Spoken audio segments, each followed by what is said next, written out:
Parole. Merci Monsieur le Président, Monsieur le Ministre, mes chers collègues. Plus de 2 millions d'étrangers sont entrés sur le territoire français sous la Macronie, soit l'équivalent de la ville de Paris.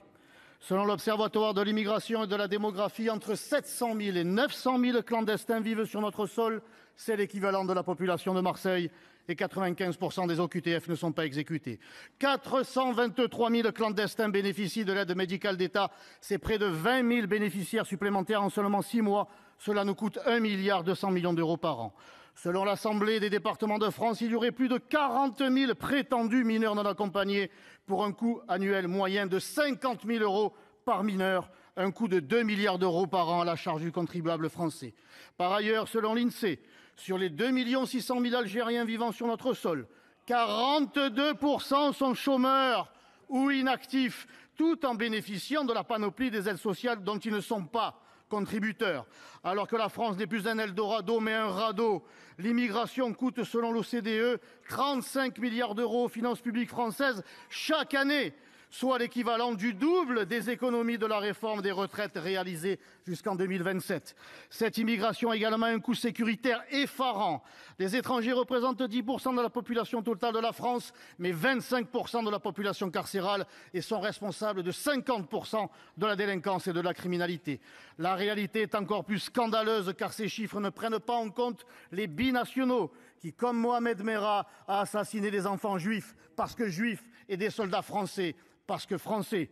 Parmi le flot des faux réfugiés et vrais clandestins, on compte les terroristes du Bataclan, l'assassin de Laura et Morane à Marseille, de Samuel Paty, de Nadine, Vincent et Simone dans la basilique de Nice, de Lola, de Dominique Bernard, de Fabienne très récemment à Lille. La natalité française s'effondre pendant que la natalité exogène explose chez nous. Près d'un tiers des enfants nés en 2021 ont au moins un parent né à l'étranger. Cette réalité de la submersion migratoire et de la balance démographique a un nom, le grand remplacement. Un grand remplacement cultuel et civilisationnel. Nous sommes passés de 100 mosquées en 1970 à 3000 aujourd'hui, si bien que la vie de certains quartiers, de certaines villes de France est rythmée aux heures de la prière et des us et coutumes islamiques, et que les manifestations de soutien au Hamas se multiplient à travers le pays au cri de Allahu Akbar, motivés par la haine des Juifs et la détestation de la France. Le voilà, votre bilan suicidaire de votre politique d'immigration, mes chers collègues, car vous êtes tous responsables de cette folie, de ce désastre. À gauche, pour être passé du parti de l'étranger au parti des étrangers, bien sûr, on s'en félicite. À droite, après 30 ans de naïveté, de déni, mais aussi de soutien et de petits calculs électoraux, on s'en inquiète enfin.